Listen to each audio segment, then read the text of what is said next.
Hello students, आप सभी का स्वागत है मेरे यूट्यूब चैनल विश क्लासेस में। आज रीड लेवल सेकंड के साइंस सब्जेक्ट की क्लास स्टार्ट हो रही है, जिसके अंदर फर्स्ट टॉपिक हमने सिलेक्ट किया है भौतिक राशियाँ। इसके ऊपर हम विस्तृत रूप से चर्चा करेंगे। ऐसी राशियाँ जिनका मापन किया जा सके वो भौतिक राशियाँ कहलाती हैं।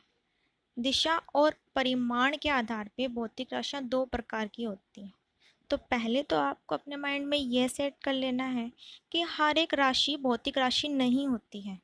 जिन राशियों का हम मापन या मेजरमेंट कर सकते हैं वही भौतिक राशियाँ कहलाती हैं। जैसे आज मैं बहुत खुश हूँ, तो मेरी खुशी ये कोई भौतिक राशि नहीं है, ये एक राशि है। इसका कोई मेजरमेंट नहीं किया जा सकता कि मैं कितनी खुश हूँ। भौतिक राशियाँ जैसे बल, वेग, संवेग, इस टाइप की जो राशियाँ होती हैं वो कहलाती हैं भौतिक राशियाँ, फिजिकल क्वांटिटीज़। अब ये दो टाइप की होती हैं। इसका फर्स्ट टाइप है सदिश राशियाँ, जिनको वेक्टर भी बोलते हैं। ये वे राशियाँ हैं जिनको व्यक्त करने के लिए हमें दिशा और परिमाण दोनों की आवश्यकता होती है। सेकंड है अदिश राशियाँ या स्केलर क्वांटिटीज़। इनको व्यक्त करने के लिए हमें सिर्फ परिमाण की ही आवश्यकता होती है। सम टाइम में भी ऐसा हो सकता है कि इन दोनों में कन्फ्यूज़न क्रिएट हो जाए, तो आप ये ध्यान रखिए कि सदिश दिशा के साथ सदिश और अदिश यानी कि दिशा के बिना। जिन राशियों में दिशा की आवश्यकता नहीं होती वो हो गई अदिश, और दिशा के साथ वाली राशियाँ सदिश राशियाँ। सेम ऐसे ही हम इंग्लिश नेम में भी डिकोड कर सकते हैं कि स्केलर क्वांटिटीज़। स्केलर से स्केल आप माइंड में रखिए। स्केल सिर्फ मेजरमेंट या परिमाण ही बता सकता है, दिशा की डायरेक्शन नहीं बता सकता। तो स्केलर क्वांटिटीज़ में सिर्फ परिमाण की आवश्यकता होती है, दिशा की नहीं। आई होप आपको ये क्लियर हो गया होगा।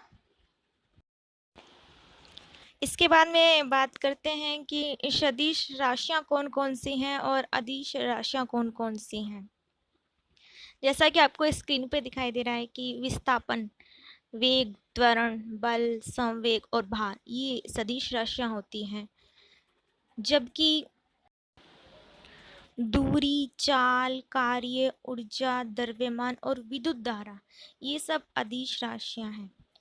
अब ऐसा होता क्या है कि अगर इनमें से कोई क्वेश्चन अगर एग्ज़ाम में आ जाए तो हमारी जो रटी रटाई चीज़ें ना वो सब वहाँ फेल हो जाती है।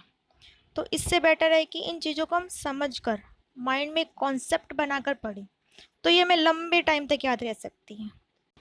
तो बात करते हैं विस्थापन की। जैसा कि आपको डायग्राम में दिखाई दे रहा है कि बिंदु ए से बिंदु बी तक जाने के दो रास्ते हैं। एक रास्ता है जो कि सीधा ए से बी बिंदु तक जाता है और दूसरा घुमावदार मोड़ लेकर बी बिंदु तक जाता है।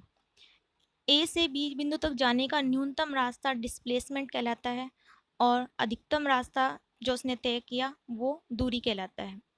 आप देख रहे हैं कि ए से बी तक जाने के लिए जो डिस्प्लेसमेंट है उसमें सिर्फ एक ही फिक्स डायरेक्शन में जाना पड़ रहा है, जबकि दूरी के अंदर डायरेक्शन हर पॉइंट पे चेंज हो रही है।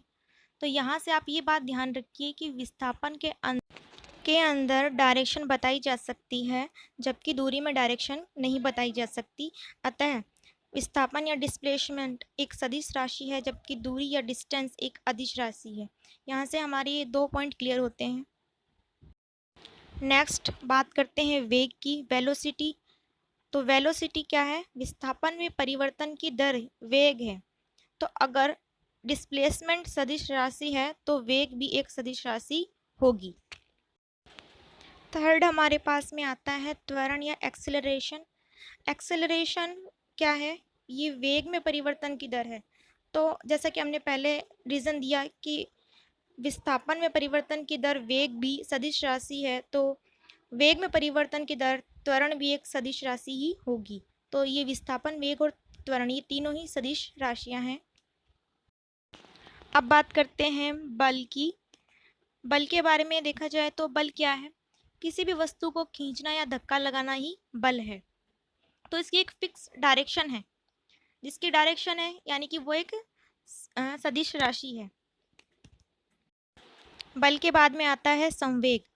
न्यूटन का सेकंड लॉ ऑफ मोशन क्या कहता है कि संवेग में परिवर्तन की दर ही बल है, और बल एक सदिश राशि है तो संवेग भी एक सदिश राशि ही होगी। लास्ट हमारे पास में आता है भार, वेट। इसको याद रखने का ये बेस्ट तरीका है कि जब भी हम कोई वस्तु उठाते हैं तो हमें एक नीचे की ओर भार बल महसूस होता है, यानी एक फिक्स डायरेक्शन हो गई है नीचे की ओर भार बल का महसूस होना, तो भार भी एक सदिश राशि है। इसके बाद आती है दूरी, और दूरी की बात हम पहले कर चुके हैं कि दूरी एक अदिश राशि है। इसके बाद में आता है चाल।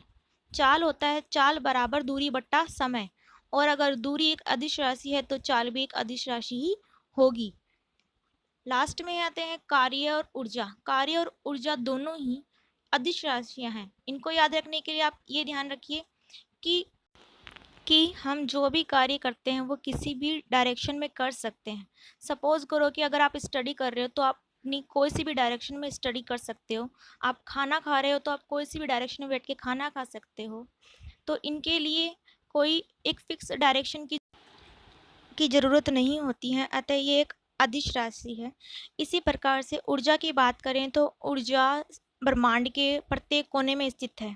कोई एक पर्टिकुलर डायरेक्शन नहीं है कि जहाँ ऊर्जा स्थित हो, वो सब जगह है। तो वो भी कैसी राशि है? अदिश राशि है, क्योंकि हम व्यक्त नहीं कर सकते कि इस दिशा के अंदर ऊर्जा है, इस दिशा में ऊर्जा नहीं है। ऊर्जा सर्वत्र है। इसके बाद में आता है द्रव्यमान या मास। इसको याद रखने का एक बहुत ही फ़नी तरीका ये है कि अगर आप बहुत ज़्यादा खाना खाते हैं, कई दिनों तक आपकी डाइट ऐसी चलती है, तो आपका क्या होता है, मास बढ़ने लगता है। तो क्या आप बता सकते हैं कि किस डायरेक्शन में ये ज़्यादा बढ़ेगा, किस डायरेक्शन में कम बढ़ेगा? ऐसा कुछ पर्टिकुलर मतलब आप नहीं बता सकते, वो चारों तरफ से बढ़ता है। तो मास भी एक अदिश राशि है, क्योंकि इसकी कोई फिक्स डायरेक्शन नहीं है। इसी तरीके से विद्युत धारा, ये बहुत इंपॉर्टेंट है, क्योंकि ज़्यादातर ये सोच लिया जाता है कि विद्युत धारा को अगर हम किसी डायग्राम में लूप की सहायता से दर्शाते हैं तो एक एरो की सहायता से डायरेक्शन दर्शाते हैं, लेकिन एक्चुअल में विद्युत धारा की कोई डायरेक्शन नहीं है, क्योंकि ये डिपेंड करती है चार्ज या होल्स की डायरेक्शन पे, कि वो जिस डायरेक्शन में फ्लो कर रहे हैं। अगर इलेक्ट्रॉन की वजह से करंट फ्लो हो रहा है तो उसकी जस्ट अपोजिट डायरेक्शन में विद्युत धारा फ्लो होती है, और अगर होल्स की वजह से करंट फ्लो हो रहा है तो उस होल्स की डायरेक्शन में ही विद्युत धारा फ्लो होती है। तो एक्चुअल में विद्युत धारा की खुद की कोई डायरेक्शन नहीं है। खुद की डायरेक्शन को किसी तरीके से व्यक्त नहीं किया जा सकता, तो ये एक अदिश राशि है। तो और ये वैसे बहुत इंपॉर्टेंट है, जो याद रखने वाली बात है। तो इस सेक्शन में हमारी कंप्लीट होती है सदिश और अदिश राशियाँ। अगले सेक्शन में हम पढ़ेंगे मूल मात्रक और व्युत्पन्न मात्रक। और अगली क्लास के लिए आपके पास में एक क्वेश्चन है, आपको बताना है कि ताप और दाब कैसी राशियाँ हैं, सदिश या अदिश।